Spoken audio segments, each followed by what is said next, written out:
Sejam bem-vindos e vamos a mais um estudo bíblico, uma questão polêmica que causa dúvida em muitas pessoas até o dia de hoje. Dou o dízimo, mas não sou abençoado. Então por quê? Eu dou o dízimo e não sou abençoado. Eu não prospero. O meu salário é apenas para se manter, para a sobrevivência. E isso é o que muitas pessoas questionam. Na verdade, você pode estar sendo abençoado e não sabe. Deus pode estar te abençoando com a bênção da provisão.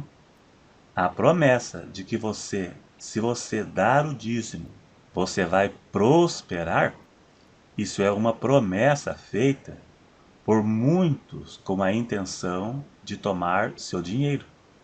Essa promessa de barganha com Deus não existe na Bíblia. São igrejas por aí, pastores, bispos, apóstolos, eles dizem que se você dar o dízimo, Deus vai prosperar sua vida material, né? Mas vamos estudar para ver se isso procede, né? A promessa da barganha com Deus, da moeda de troca. Eu dou e Deus me dá. Nesse vídeo, vamos analisar a questão do dízimo como moeda de troca e chegaremos à conclusão que isso não se aplica nos dias atuais. Muitos podem não concordar, mas eu vou usar a Bíblia. E se você gostar, clique em gostei para ajudar a divulgar o vídeo. E se você não for inscrito, se inscreva e clique no sininho para ativar as notificações.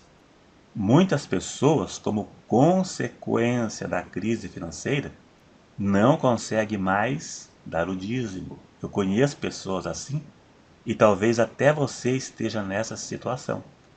Tiveram que parar porque esse dinheiro faria falta, faz falta.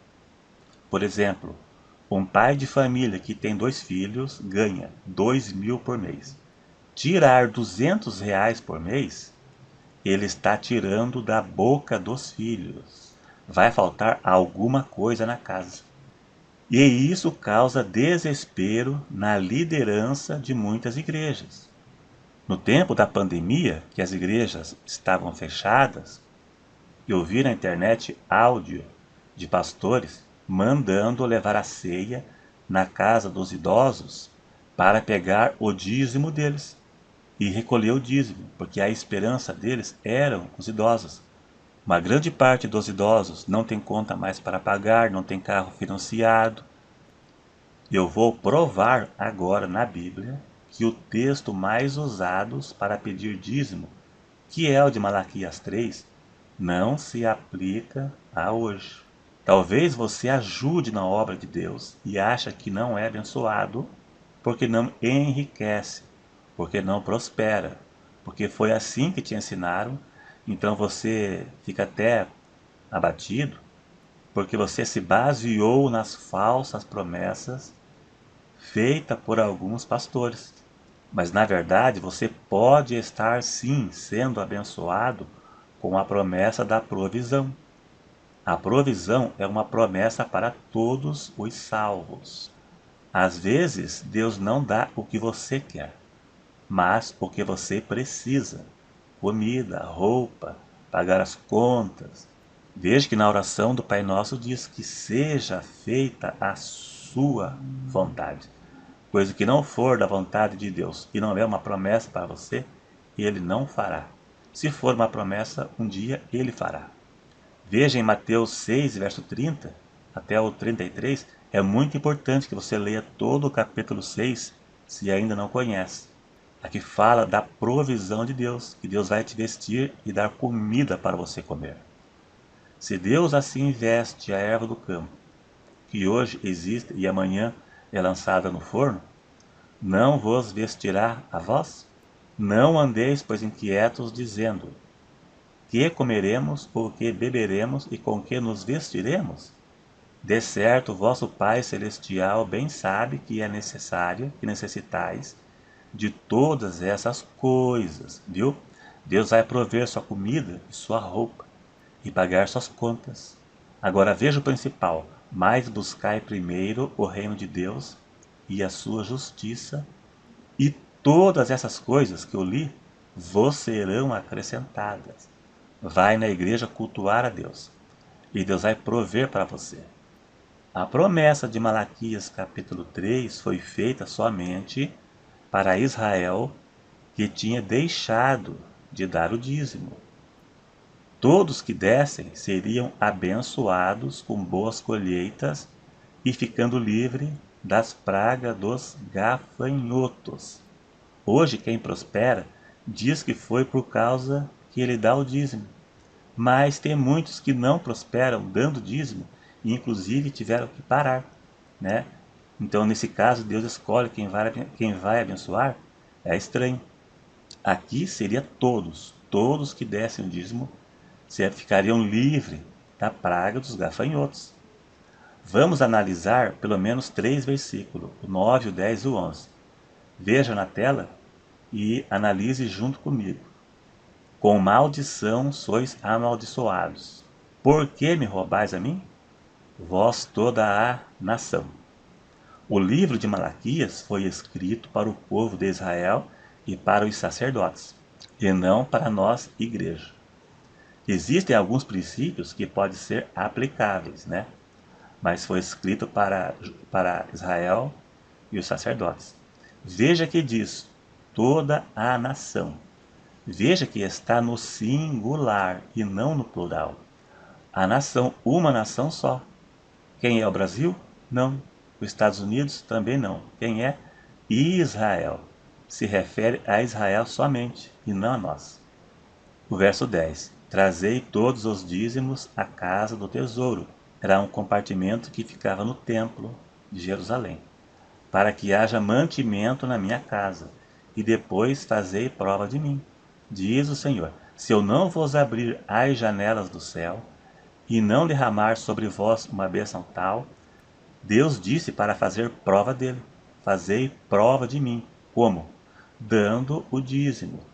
Mas fazer prova em cima de uma promessa que Deus já tinha feito. A promessa de boas colheitas e o livramento da praga do devorador, que é gafanhoto, praga de lavoura. O texto está relacionado somente à lavoura. Essa era a bênção, fazer prova de Deus em cima de uma promessa que ele já tinha feito. Se eu não vos abrir as janelas do céu. As janelas do céu é chuva, e não milagre, como algumas igrejas ensinam. Você dá o dízimo e vai chover casa, carro, dólares em cima de você. Não é isso não.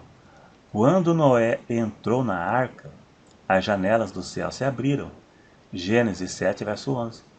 Quando o dilúvio parou, as janelas do céu se fecharam. Capítulo 8 e verso 2. Todo o contexto de Malaquias aqui está relacionado com lavouras e boas colheitas para Israel. Agora o verso 11. E por causa de vós repreenderei o devorador, para que não vos consuma o fruto da terra, lavoura, e a videira, uva, no campo não vos seja estéril. Veja bem, por causa de vós repreendereis o devorador. Fruto da terra é lavoura. O gafanhoto foi espiritualizado por algumas igrejas, os transformando em demônio. Alguns pastores transformaram os gafanhotos em demônios. Eu ouvi um pastor, eu acho que foi no TikTok, ele foi expulso da igreja porque ele falou no púlpito que os gafanhotos são praga de lavoura e não que o devorador. Ele disse que o devorador são gafanhotos e não demônios. Daí ele foi expulso da igreja. Então os gafanhotos não é demônio, são praga de lavouras, de Joel capítulo 1. E eles espiritualizaram. A artimanha dos espertalhões são sempre as mesmas. Se não der o dízimo, o devorador vai destruir suas finanças. A tática do medo. Muitas pessoas, quando perdem um emprego, acabam achando que foi o devorador. E isso pode vir um transtorno mental, psicológico em pessoas com menos conhecimento e acabar achando que realmente é um demônio que tirou o emprego dele, porque não dava o dízimo. Em Romanos 8, verso 1 diz que nenhuma condenação há para os que estão em Cristo, que não vivem, né, segundo a lei, mas segundo a graça. Não existe maldição mais para aqueles que estão em Cristo. A maldição da lei, Jesus se fez maldito por nós. Então não caia em bobeira por aí não. Nós da nova aliança não estamos sujeitos à maldição da lei. Não existe na Bíblia a promessa de enriquecimento para todos. Deus não é obrigado a dar nada que nunca prometeu. A única promessa é a da provisão. Veja que Jesus disse para buscar primeiro o reino de Deus, e as demais coisas serão acrescentadas. Se estiver nos planos de Deus prosperar sua vida, assim ele fará, se for da vontade dele, entendeu? Então não caia em artimanhas por aí, que apesar de toda a informação, existem aqueles que ainda caem. Muitos por ambição, porque ele quer que seja assim, que o plano dele é prosperar. Deus não é Deus de barganha, moeda de troca com Deus, não é não. Deus não vai dar nada para você como moeda de troca. Não caia na bobeira de certas igrejas que é apenas para tomar o seu dinheiro. É isso aí, obrigado a todos. Dá um joinha aí para ajudar a divulgar e até o próximo.